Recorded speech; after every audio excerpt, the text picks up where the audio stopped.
Greetings, I'm the Captain. And I'm Robathro. And yes, we've replaced Rob Chapman for this video here because this is a Strymon pedal demo, and these are complicated pedals and require someone with a superior intellect and IQ to the average monkey. So, no, obviously, in all seriousness, Robert is a bit of a Strymon fan, and he said, do you mind if I do this demo because I love Strymon pedals and I really want to hear what this sounds like. So.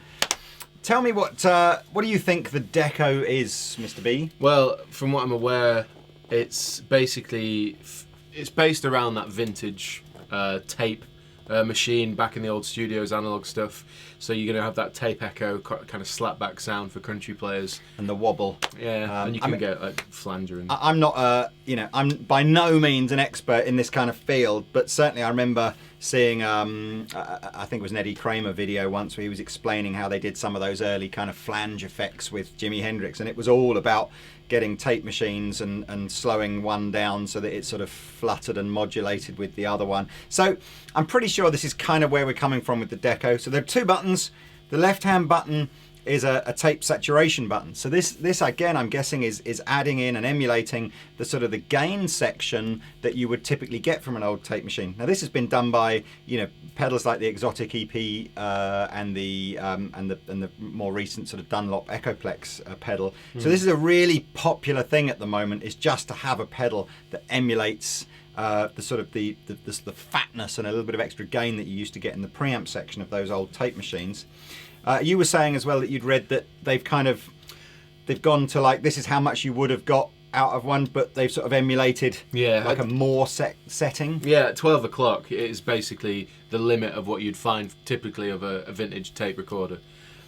So anything beyond 12 is basically just for satisfaction of gain. The right hand side is the actual tape machine, and again we've got a lag, so designed to actually start with the blend one. So the blend is blending between the sort of the two decks. The lag is emulating the sort of, if you like, the difference, if you like it, between the two decks, the speed sort of difference.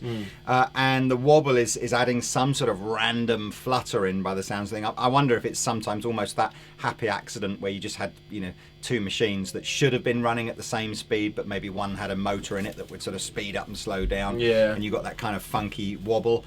And then the three-way switch in the middle is a sum, an invert, and a bounce switch. So that again is whether or not it's blending the two decks, getting the two decks to almost work against each other, and actually doing like a stereo pan. So we've got it going into two amplifiers. There are some deeper functions which we're not really going to get into. Hit the Strymon website if you want to find out more about these. But if you hold the two buttons down together, each of the knobs takes on an additional sort of like micro edit function, things like a little bit of EQ, a little bit of fine tuning of gain, things like there's an auto flange setting. You can actually just hold down this button like a momentary thing, and it just engages a flange, and you can adjust that a little bit. But so this is what we've got. As I said, we've got it in stereo. This is what it sounds like with nothing. And for the first demo, we're just going to demonstrate this tape saturation without anything. Yeah.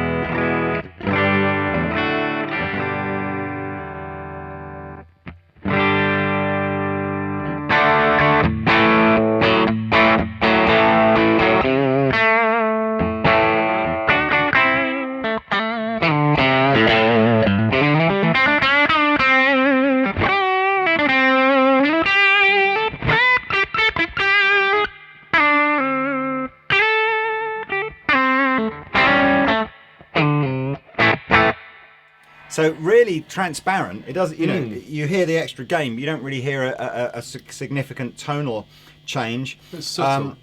So you put that in. I mean, obviously you can, if you really want, you can drive it, and of course you could use this in conjunction with other pedals for more drive. But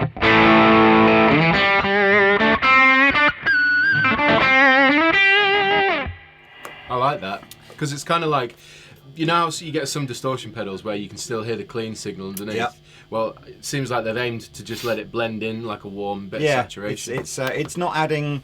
I think the EP Boost that I own, it changes the tone quite substantially as well, in a nice way. But this seems to be more transparent, more just sort of gainy. So if we go to the other side, I think what I'll do is I'll start with the summed version. And again, if I start with the blend in the middle, so what you're hearing essentially a 50-50 mix of the two sort of decks. And then as I adjust the lag and the wobble, that's when you'll start to hear, at first, more of a kind of a flangey, chorusy kind of sound. Then it'll go into more of a slapbacky kind of delay sound. This isn't a conventional delay pedal. So even when we get the slapback thing, it's a single repeat, like a country style slapback. But you'll hear what it sounds like, and we'll do it without the saturation for the time being, but then I'll bring in the saturation. My favorite one in the stereo mode is the bounce one. You get a huge, big stereo mix going on there. But anyway, here we go.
And the longest slapback is half a second. Is it? So. Okay.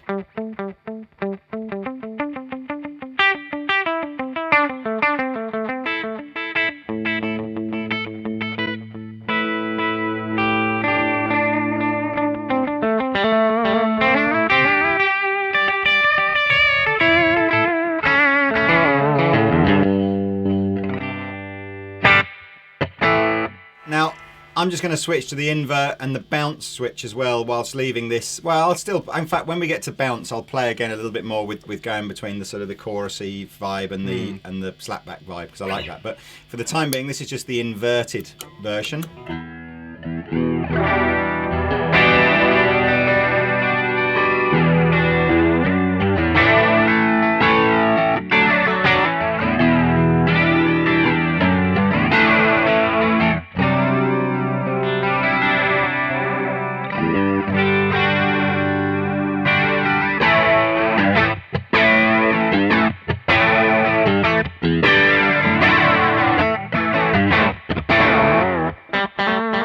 That's so cool.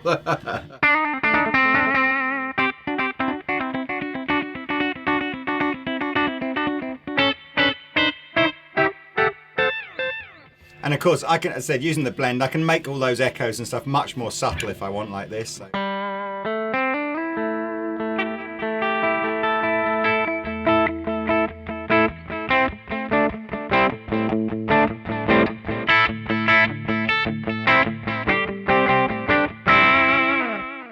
Or I can completely freak Rabir out by actually making the echo the dominant one, and what Rabir's actually playing quite hard to hear. Oh God. Yeah.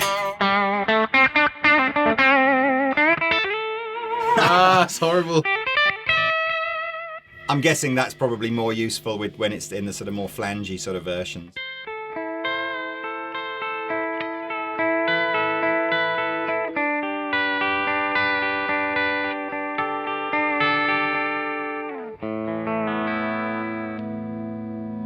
So my favourite setting is the bounce mode when you've got the stereo rig going. This is great.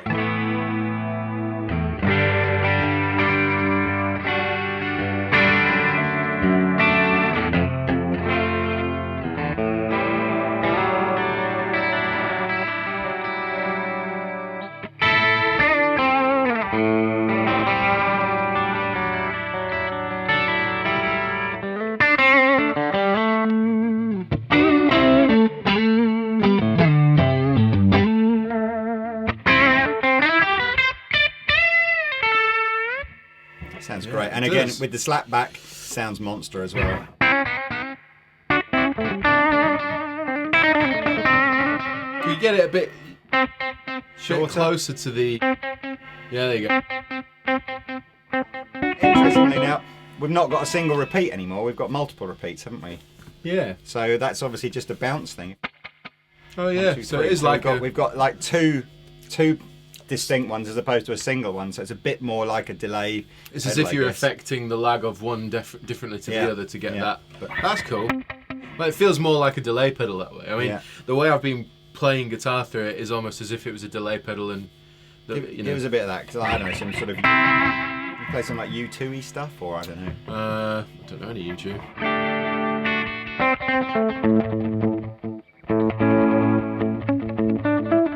I need to work out Pink Floyd-y. The tempo. Slower, I think.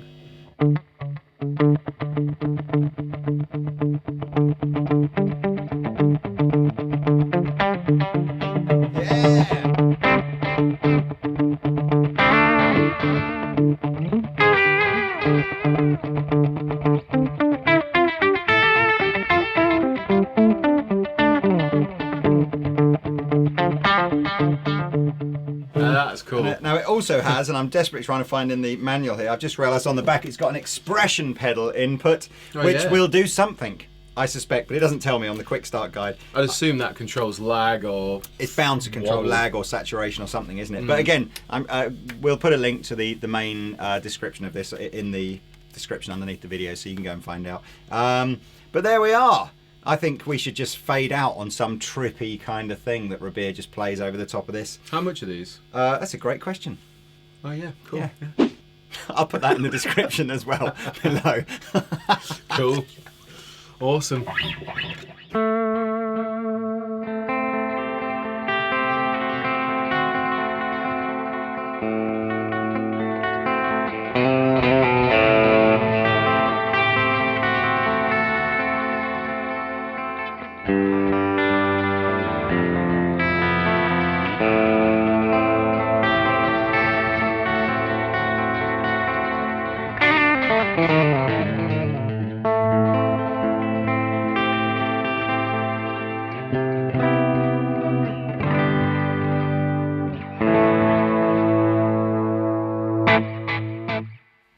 Alright guys, my name's Rabir and I've teamed up with Musicism to teach you how to play guitar.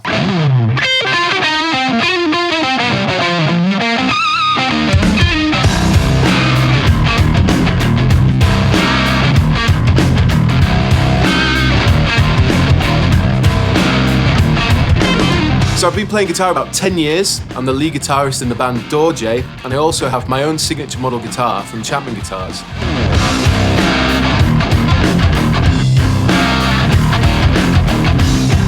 I have a degree in music performance from the Academy of Contemporary Music, and what I've done here with Musicism is created a guitar course that I really wish I had when I started playing.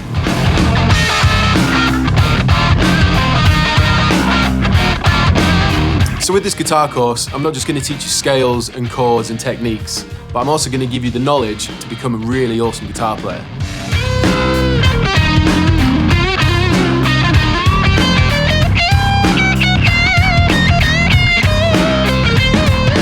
Throughout the guitar course, we'll be putting together all the skills you've learned so far into some wicked guitar solos that I've written. They get more difficult as you go through, but don't worry, I'll be breaking them down piece by piece.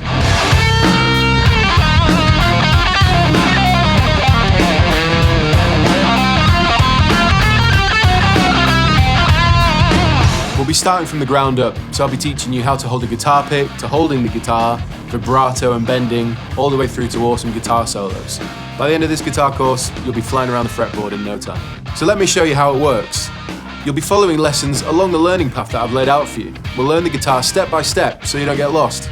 Once you finish the lesson, you'll unlock practice exercises to really nail the skills you've learned. Track your progress in the practice journal so you know what to work on next time you sit down with the guitar.